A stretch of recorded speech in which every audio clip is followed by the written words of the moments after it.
Good morning. So, today, what we are going to do before we read chapter 2 is I want us to kind of break down what happened in chapter 1 a little bit more deeply. So, how the Jews of Siat, Eliezer's hometown, kind of went from being normal citizens to being forcibly deported by the Nazis. And in order to kind of study that, what we're going to do is read an article called The 10 Stages of Genocide. And as you can see on my website, I said that this article is from the work of a historian who studies genocides. So his entire job is to figure out kind of how genocides occur. So, how a society can go from maybe like not a perfect place, but from a place where people are not being murdered in large groups to having a genocide. All right, because again, the Holocaust is not the only genocide that has occurred. There have been many genocides throughout history. There are genocides that are currently going on in the world right now. All right, so we're going to read this article called The 10 Stages of Genocide. And then what I'm going to have you do is match the stages that have occurred so far in the book with either quotes or descriptions from chapter 1.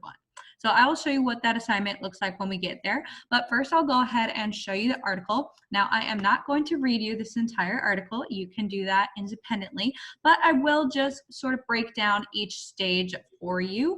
And again, when you're reading this article, I want you to understand that this is kind of like a summary of the stages that most genocides will go through. So not every single genocide will have like a super strong like stage in each and every single stage, if that makes sense. So like, for example, some genocides might skip over like stage 3, but then it might pop up at another time in the genocide. So this will make a little bit more sense as I explain each stage and as you kind of compare the stages to chapter 1 of Nights. All right, so again, there are 10 stages that genocides go through. The first stage is called classification. This basically refers to how people in society can be divided into groups. And most societies already have some sort of classification. So, like, you might think of people being divided by their religion, their ethnicity, their gender. So, again, societies naturally have groups, but these kind of groupings can lead to maybe one group being discriminated against. All right, so again, classification refers to the fact that people in society are in different groups. All right, symbolization is the next stage, and this refers to those groups kind of having symbols associated with them. So, for example, one kind of symbol that the Nazis used was the swastika. So that was sort of the symbol of power. And then a symbol for the Jews was the yellow star that they were forced to wear. So like those two symbols kind of had very different sort of power levels associated with them.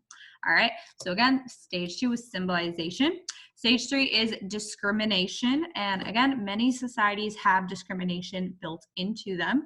And this is when certain groups do not have their full rights in that society. So again, under the Nazis, many groups such as the Jews started to slowly lose their rights. They were discriminated against before they ended up being murdered. All right, the stage that I think is the most important to really understand in genocide is stage 4, dehumanization. And the reason for that is that dehumanization refers to when one group denies the humanity of another. So, in other words, you kind of make that group seem like they are less than human. They are not equal to other humans. And that's how people can kind of almost convince themselves that murder is okay, because you don't think of that group as being fully human and equal to you. All right. So, you'll hear people say, like, they'll call people like insects or vermin, or they'll refer to different groups as like different terms that make them seem like they are less equal. All right, so again, dehumanization is a key stage in genocide. The next stage is organization. This refers to kind of how whoever is carrying out the genocide gets organized. So either they have soldiers who are carrying out the genocide, or they're purchasing weapons. So that sort of organization. All right, so again, kind of the people in charge of doing the sort of organizing and eventually the killing. All right. Stage 6 is polarization, and this refers to kind of think about the two poles. Like, for example, the North and the South Pole, like they are complete opposites. And when a society is polarized, it means like you're either in one group or another group. So, for example, you were either like somebody who believed in what the Nazis were doing, or you were somebody who was being discriminated against, a Jew. So you're not really allowed to like be in the middle of those two groups. All right. So again, it says that the first people who are targeted are moderates, or people who try to be in between the two groups. All right. And then it says after that, leaders in the targeted groups are the next to be arrested and murdered. So again, maybe like the leaders of the Jewish community were the first people who were targeted during the Holocaust. All right, the next stage is preparation. And this refers to, again, like the actual plan to start killing people. All right, so again, when Hitler and the Nazis actually decided like, all right, we are going to commit this genocide, here's how we're going to do it, that is the preparation. The next stage is persecution, and that is kind of the last stage before like people are really being mass murdered. So this stage refers to whenever people are separated. So maybe they are put into ghettos or concentration camps. And again, persecution is kind of almost the beginning of what we think of as the genocide, the killing. All right, the next stage is extermination, stage 9. And again, it's called extermination, like almost like, you know, an exterminator kills like, you know, pests, because again, the people have been dehumanized. So the people who are doing the killing don't even think of it as like murder, because in their minds, it's just like killing people who are not fully human. All right, so again, that's why dehumanization is sort of so important to how genocide can occur. All right, so again, extermination is the actual killing and murdering that is taking place during a genocide, but it's not the last stage. So the last stage is 10, denial. And again, this is a key stage because the people who are doing the genocide deny that they are doing anything wrong, and that's how it is allowed to continue. All right.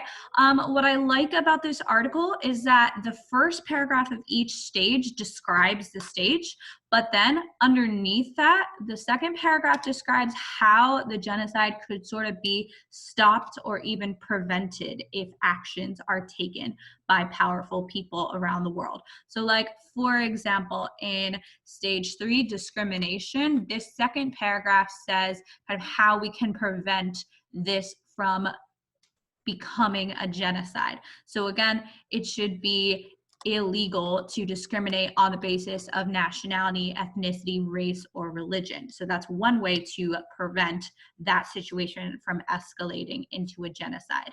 All right, so again, this is just a good article to help us understand kind of how both the Holocaust and other situations around the world have gotten so bad, because it's kind of hard for us to think about what could be like a normal society progressing into a genocide. But again, it's happened throughout history up till this day. So it's important for us to understand how we can take steps to prevent it. So again, that second paragraph in each stage is important to pay attention to.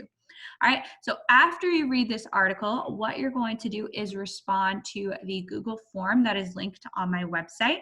That will take you to this page right here.